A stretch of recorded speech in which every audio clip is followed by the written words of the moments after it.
September 1943, 6,000 FT over the Huan Gulf. A lone P-38 Lightning banks hard into a thunderhead, while 6 Japanese Zeros close from behind. The pilot is 22 years old. His squadron mates called him naive. His commanding officer wrote him up twice for ignoring doctrine. Now he's attempting a maneuver that shouldn't exist. A turn so tight, so impossible for a twin-engine fighter that enemy pilots will mistake it for mechanical failure. They won't realize their mistake until it's too late. If you find these stories of courage and strategy inspiring, please take a moment to like this video, subscribe to our channel, and share your thoughts in the comments below. Your support helps us keep these historical legacies alive.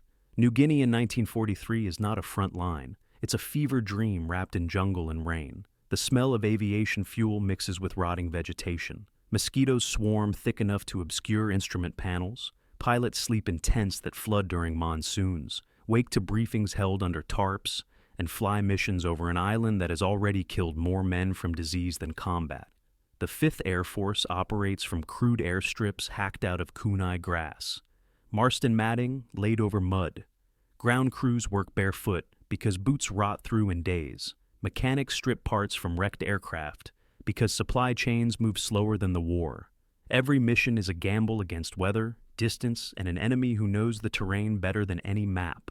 Japanese fighters rule the northern approaches, Zeros and Oscars flown by veterans of China and the Philippines. Men who learned combat when most American pilots were still in high school. They're lighter, more agile, capable of turning inside anything the Allies can field. American doctrine is clear. Never dogfight a Zero. Use speed and altitude, boom and zoom, dive, fire, climb away, repeat. It's sound advice, logical, built on physics and survival statistics. And for most pilots, it works. But doctrine assumes every aircraft behaves as designed. It assumes pilots follow the manual. It doesn't account for farm boys who grew up coaxing more out of machinery than engineers ever intended. The P-38 Lightning is a paradox. Twin engine, twin boom, heavy and fast. It can outrun almost anything at altitude and deliver devastating firepower from its nose-mounted guns. But it's not a dogfighter. The manual says so. Training officers say so. Combat veterans say so. It turns like a freight train, bleeds energy in hard banks.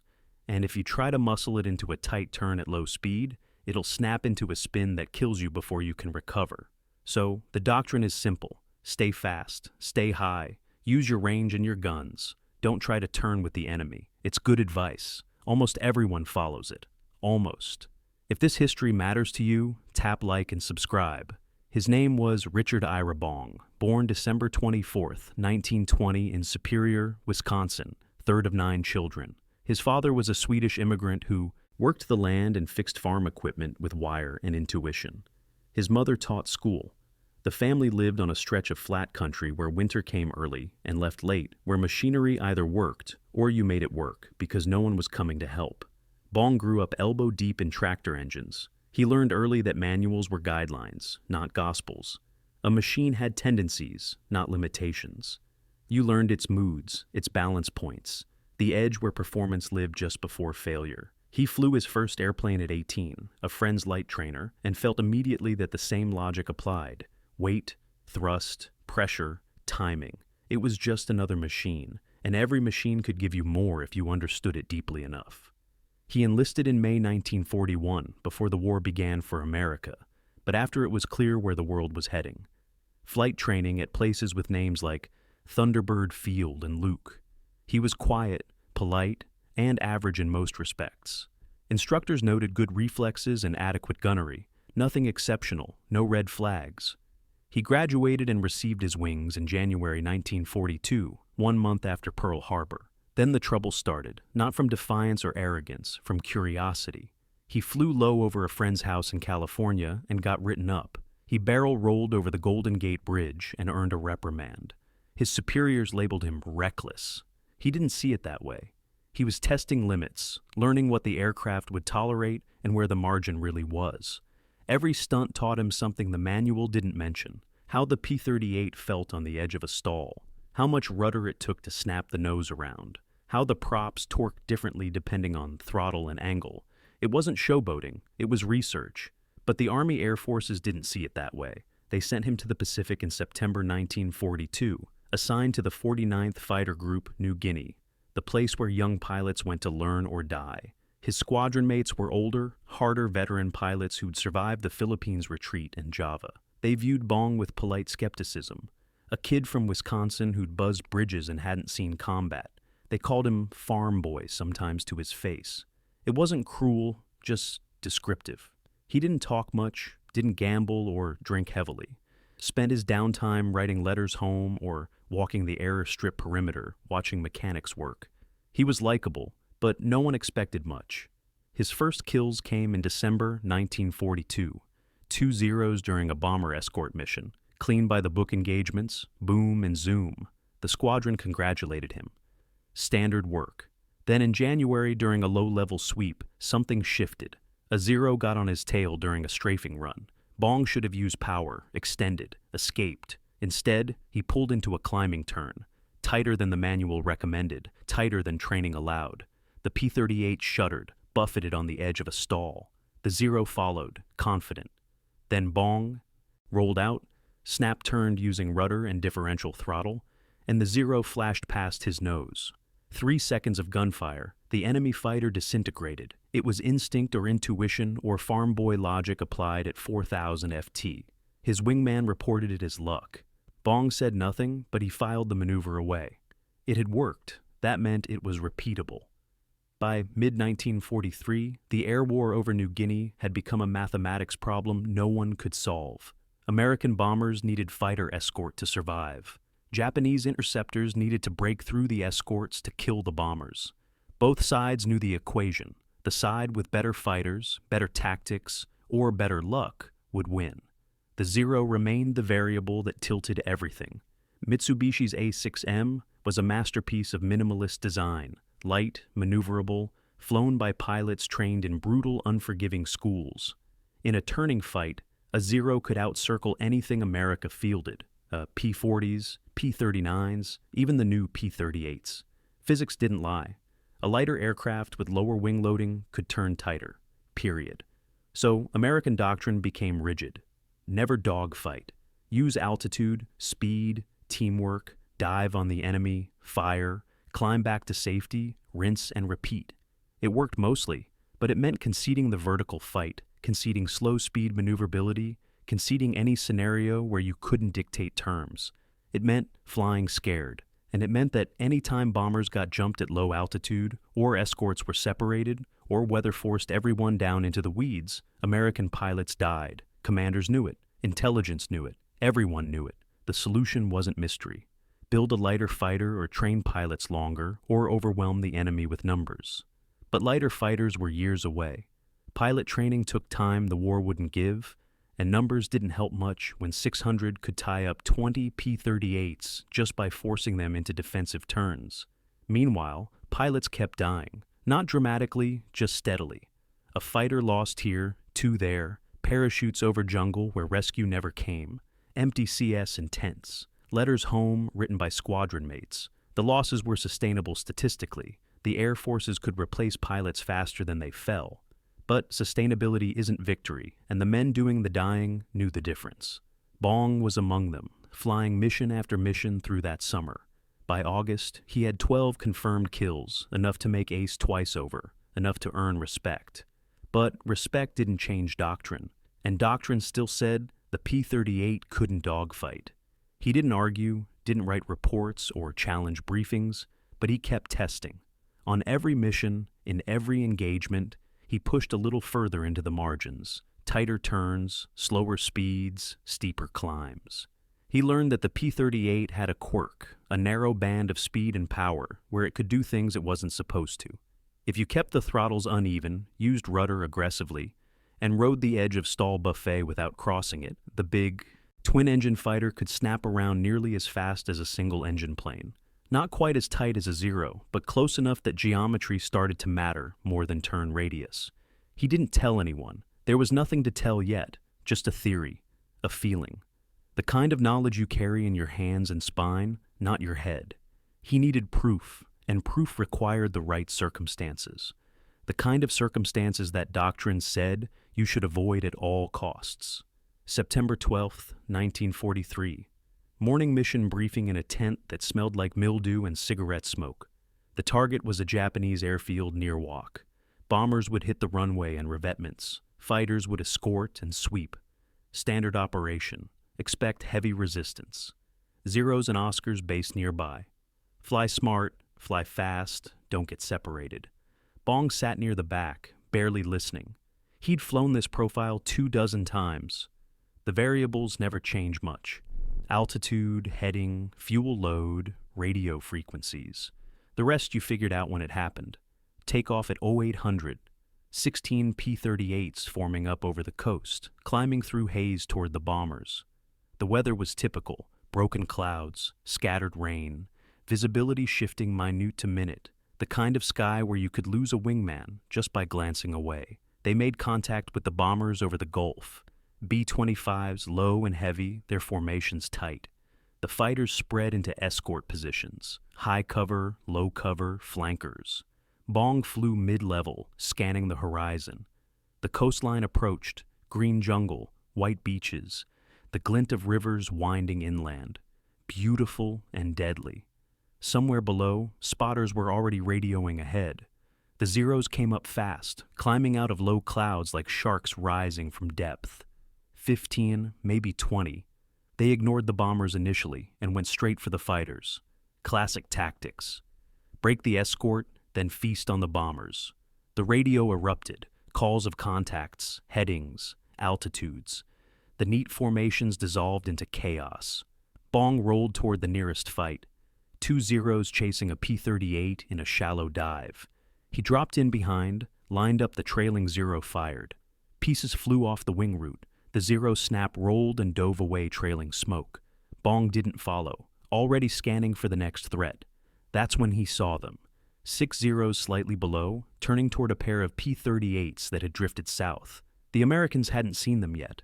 Bong pushed the throttles forward and dove. His wingman called something over the radio. Bong didn't respond. No time. He closed to 1,000 yards. The Zeros spotted him and broke.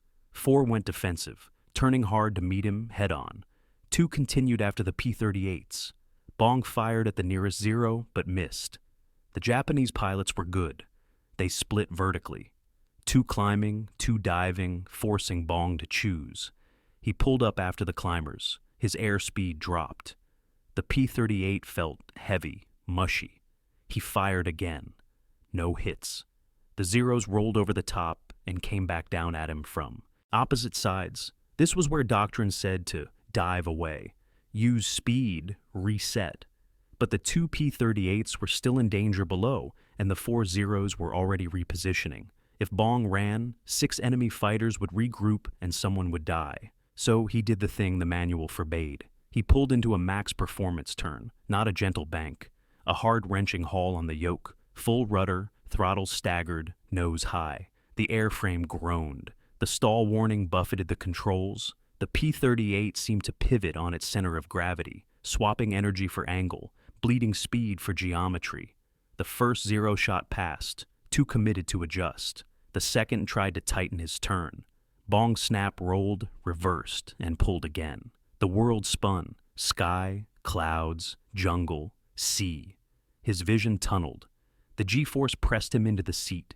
He eased off just enough to stay conscious, then pulled again. And suddenly, he was inside their turn. Not behind, but inside. The Zeros had followed him into the spiral, confident in their advantage. But Bong had turned tighter than physics said a P-38 could turn. He'd sacrificed speed, altitude, safety margin. He'd flown right to the edge of a stall and held it there. And now 6 Japanese fighters were locked in a rotating fight with nowhere to go but through his guns. The first Zero never saw it coming. Bong rolled level just long enough to put the gun sight on target. The P-38's nose-mounted weapons, 4 50 caliber machine guns, and a 120mm cannon fired as a single mass volley. No convergence issues, no wing-mounted spread, just a concentrated stream of destruction. The Zero's canopy shattered. Fire bloomed from the engine. The fighter rolled inverted and fell away. The other 5 tried to scatter, but they were too slow, too close, trapped by their own commitment to the turn. Bong adjusted rudder, pushed throttle, pulled again. The P-38 responded like a machine possessed, shuddering, groaning, but turning, staying inside the radius, denying geometry. The second Zero climbed, trying to gain separation. Bong pulled lead, fired, walked the tracers into the fuselage. The tail section came apart. The Zero spun into clouds. Now the remaining 4 understood. They broke in different directions. 2 rolled out and dove for speed. Bong let them go. The other 2 tried to reverse back into him, a desperate countermaneuver, textbook aggression, but Bong had already anticipated. He snap-rolled using differential throttle, left engine high, right engine low, and the P-38 rotated faster than any twin-engine fighter should. He came out nose-on to the third Zero at 300 YD. Both pilots fired. Tracers crossed mid-air. Bong's rounds hit first. The Zero's propeller exploded into shrapnel. The fighter nosed over and dropped. The fourth Zero pilot broke hard left, then right, then rolled into a split S toward the jungle. A good escape. Bong followed, easing the P-38 into the dive. The airspeed built. 300 knots, 350. The controls stiffened. He fired a long burst, more suppression than aimed. The Zero jinked, hit treetops, and cartwheeled into green. 4 down, 2 running. Bong pulled out of the dive at 2,000 FT. His arms ashed. Sweat soaked his flight suit. The engine temps were redlined. The airframe had stress-wrinkled panels, but the P-38 was still flying. He keyed the radio and called clear. His wingman responded, disbelief edging his voice. He'd watched the whole thing. He didn't understand what he'd seen. Neither did the 2 P-38 pilots Bong had saved. They rejoined him on the way back to base, waggling wings in thanks. Bong just nodded, though they couldn't see him. He ran through the fight mentally, cataloging what worked and what almost didn't. The turn had been tighter than before, maybe too tight. He'd felt the airframe flex, felt the edge of departure. A few knots slower and he'd have spun. A little more G and he'd have blacked out. But it had worked. The flight back was uneventful. The bombers had hit their targets. A few more fights had broken out, scattered and inconclusive. By the time the formation crossed back over the Gulf, the sky was empty and the weather was closing in again. They landed in rain, the P-38's aquaplaning on the steel mat. Ground crews rushing out to chalk wheels and inspect damage. Bong's aircraft was battered. Stress cracks in the wing roots. Oil streaking from one engine. Panel fasteners sheared. The crew chief walked around it twice, silent. Then looked up at Bong climbing down from the cockpit. He asked what happened. Bong said he turned hard. The crew chief said, "No kidding," and made a note to pull the wings for inspection. Debriefing was held in the operations tent. Bong reported 4 confirmed kills, maybe 5. The intelligence officer asked for details. Bong described the engagement in flat factual terms. Altitude, heading, sequence of events. He didn't mention the turn, didn't describe the technique, just said he maneuvered and fired. The officer wrote it down. Another successful mission. Another few zeros that wouldn't threaten bombers again. But Bong's wingman told a different story. He described the turning fight, the impossible spiral, the way Bong had outmaneuvered 6 enemy fighters in a plane that wasn't supposed to dogfight. Other pilots listened, skeptical. A P-38 couldn't turn like that. Everyone knew it. The wingman insisted he'd seen it, watched the whole thing. The squadron commander asked Bong directly, "Was it true? Had he really outturned Zeros in a Lightning?" Bong hesitated. Then he said, "Yes." The commander frowned. He asked how. Bong tried to explain. Throttle management, rudder coordination, flying on the edge of stall. The words came out clumsy. It wasn't something you could convey in a briefing tent. It was something you felt through the stick and rudder pedals, learned across hours of testing, refined through instinct. The commander didn't understand. He told Bong to be careful, told him not to get cocky, told him that doctrine existed. For good reasons, and breaking it got pilots killed. Bong said, "Yes, sir," and left the tent. He didn't argue. There was no point. They'd believe him, or they wouldn't. The only proof was survival, and the only test was the next mission.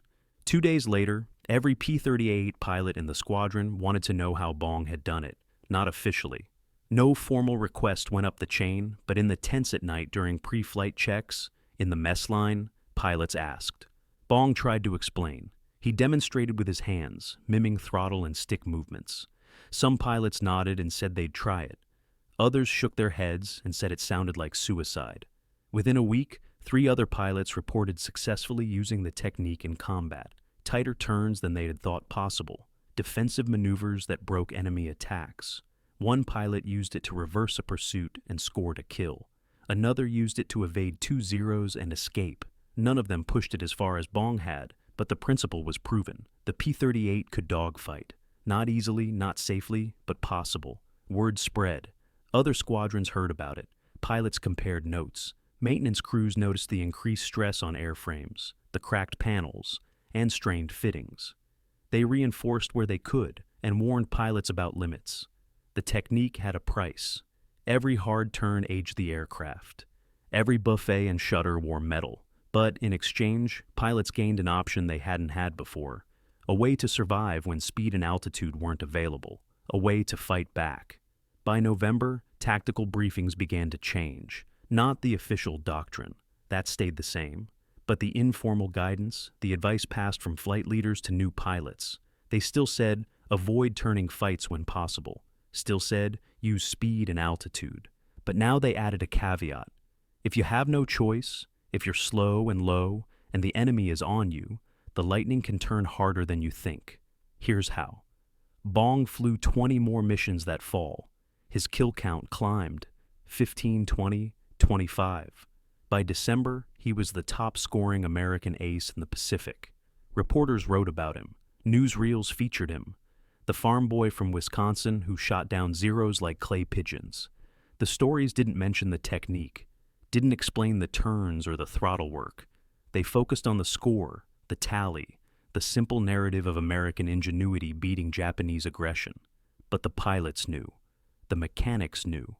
The men who flew and fought and survived because of what Bong had figured out.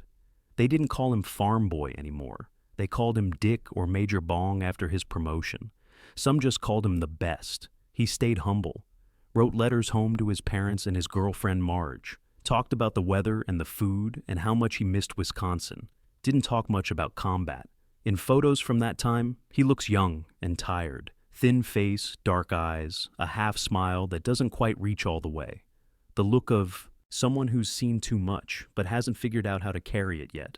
The ripple didn't stop at New Guinea. Pilots rotated back to the States for leave or training assignments. They brought the technique with them, told other pilots, demonstrated in practice flights. Flight instructors tested it and added it to advanced training curricula, not as official doctrine, but as field-tested reality. The P-38's reputation began to shift. It was still a boom and zoom fighter, still best used with speed and altitude, but now it had depth, flexibility, a backup option when the mission went sideways. Combat loss rates for P-38 squadrons dropped measurably in early 1944. Not dramatically. The air war was still brutal and unforgiving, but the margins shifted. Pilots survived encounters they wouldn't have before, came home when they should have died. The statistics were bloodless, a few percentage points. But behind every percentage point was a man who walked away. A letter that didn't have to be written. A family that stayed whole. No one attributed it directly to Bong's technique. War is too chaotic for clean causality. A dozen factors influence survival: training, experience, teamwork, luck. But the technique was part of the mix. One more tool in the kit. One more reason to believe the lightning could hold its own. The war ended and Bong came home. 40 kills. The highest scoring American ace of World War II. Medals, parades, headlines. He married Marge in February 1945. They moved to California, where he took a job as a test pilot for Lockheed. He flew the new jets, the P-80 Shooting Stars. Sleek and fast and temperamental, the future of aviation. On August 6, 1945, the same day the Enola Gay dropped the atomic bomb on Hiroshima, Bong took off on a routine test flight. The P-80's engine failed on takeoff. He tried to recover, couldn't, ejected too late. The parachute didn't deploy. He died on impact. He was 24 years old. The nation mourned. President Truman sent condolences. Newspapers ran obituaries. The Air Force named a base after him in Wisconsin. But among the pilots who'd flown with him, who'd learned from him, who'd survived because of what he'd figured out, the grief was personal and quiet. They'd lost the man who showed them that limits were negotiable. Decades later, aviation historians studied his combat reports. They analyzed his kills, his tactics, the way he'd bent a heavy fighter into geometries it wasn't designed for. Some called it genius, others called it instinct. A few called it luck. They were all right and all wrong. What Bong did wasn't one thing. It was the accumulation of 1,000 small observations.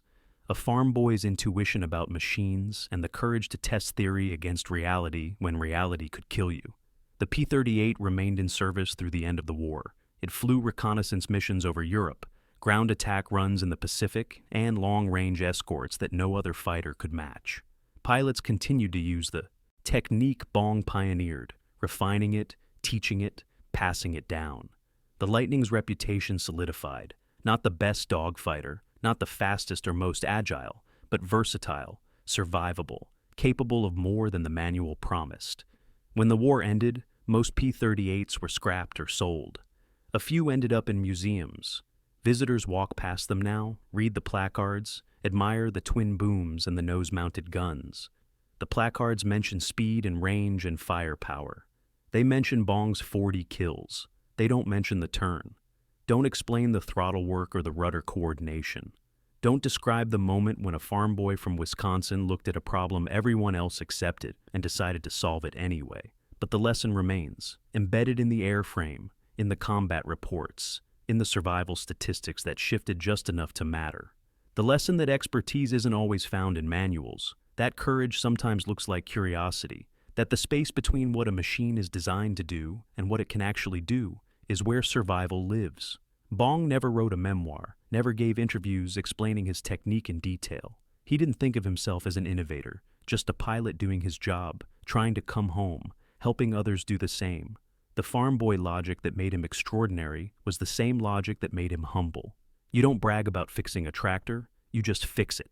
His legacy isn't the kills or the medals or the records. It's the knowledge that limits are often softer than we think, that institutions can be wrong, that a young man with grease under his fingernails and an open mind can see what experts miss. That logic and courage together can bend the trajectory of history, one impossible turn at a time. Somewhere over the Pacific, in the space where sea meets sky, the memory of that September morning still hangs. 6 zeros closing in, a P-38 pulling harder than physics should allow, a moment when everything that shouldn't work did. Thank you for watching. If you enjoyed this historical deep dive, please like the video, subscribe to the channel, and tell us in the comments which historical figure we should cover next.